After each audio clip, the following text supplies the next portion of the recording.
साथियों नमस्कार। क्या चुनाव आयोग यानी इलेक्शन कमीशन ऑफ इंडिया अब भारतीय जनता पार्टी आयोग बन चुका है?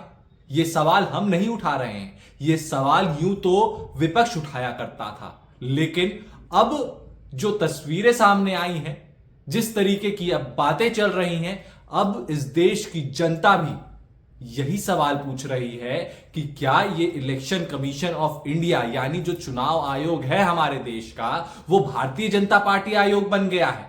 क्योंकि जिस तरीके से बीते दिनों केरला चुनाव को लेकर जो गाइडलाइंस जारी किए गए इलेक्शन कमीशन द्वारा, उस गाइडलाइंस के जो पेपर्स थे, जो उसका डॉक्यूमेंट के जरिए जो इलेक्शन कमीशन ने गाइडलाइंस जारी किया, उसमें इलेक्शन कमीशन का मुहर नहीं, भारतीय जनता पार्टी का मुहर लगा हुआ था। और ये जब इलेक्शन कमीशन ने जब इस डॉक्यूमेंट को, जब इस गाइडलाइंस को जारी किया, तो सीपीआई ने सवाल उठाया। उसके बाद फिर कांग्रेस ने ट्वीट किया और कांग्रेस के फिर तमाम नेता निकलकर सामने आए और पूरी विपक्ष कहीं ना कहीं अब हमलावर हो गई।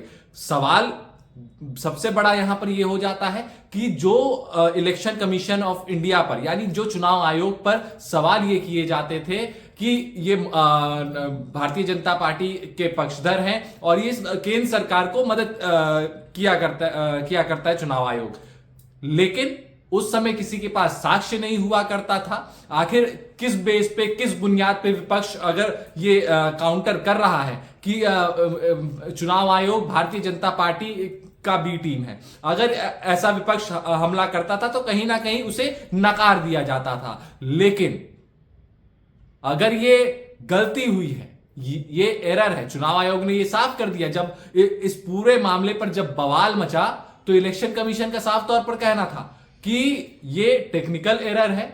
ये 2019 में बीजेपी ने रिक्वेस्ट किया था कि आप इस गाइडलाइंस को अच्छे तरीके से बताएं, और वो वही लेटर वहां पर आया था, इसलिए वही स्टैंप उनका रह गया उसमें। तो क्या इलेक्शन कमीशन जो बीजेपी द्वारा जो डॉक्यूमेंट भेजा जाता है या फिर जो भी कोई रिक्वेस्ट लेटर भेजा जाता है या जो कोई आदेश भारतीय जनता पार्टी करती है चुनाव आयोग को, क्या उसी में सिर्फ एडिटिंग करके और इलेक्शन कमीशन का लोगो लगा के इलेक्शन कमीशन दे देती है? ये सवाल लगातार सोशल मीडिया पर उठाए जा रहे हैं, लगातार ये सवाल इलेक्शन कमीशन से पूछे जा रहे हैं। इतना बड़ा एरर, इतनी बड़ी गलती एक ऐसे देश का चुनाव आयोग जो देश पूरे विश्व का सबसे बड़ा डेमोक्रेसी यानी सबसे बड़ा लोकतंत्र कहलाया जाता है, उस लोकतांत्रिक देश का चुनाव आयोग जो कि चुनाव करवाता है, वो इतनी बड़ी गलती कर रहा है। जब सवाल किए जाते हैं एसआईआर पर और तमाम तरीके के उनके बिंदुओं पर, तो यह कहा जाता है कि आयोग तो निष्पक्ष है, लेकिन जिस तरीके से चीजें चल रही हैं, ये सवाल लगातार उठ रहे हैं कि क्या केंद्र एजेंसियां अब भी स्वतंत्र हैं या नहीं है। आपको ये वीडियो कैसा लगा? वीडियो अच्छा लगा तो लाइक करें, चैनल को सब्सक्राइब करें और कमेंट करना ना भूलें। नमस्कार।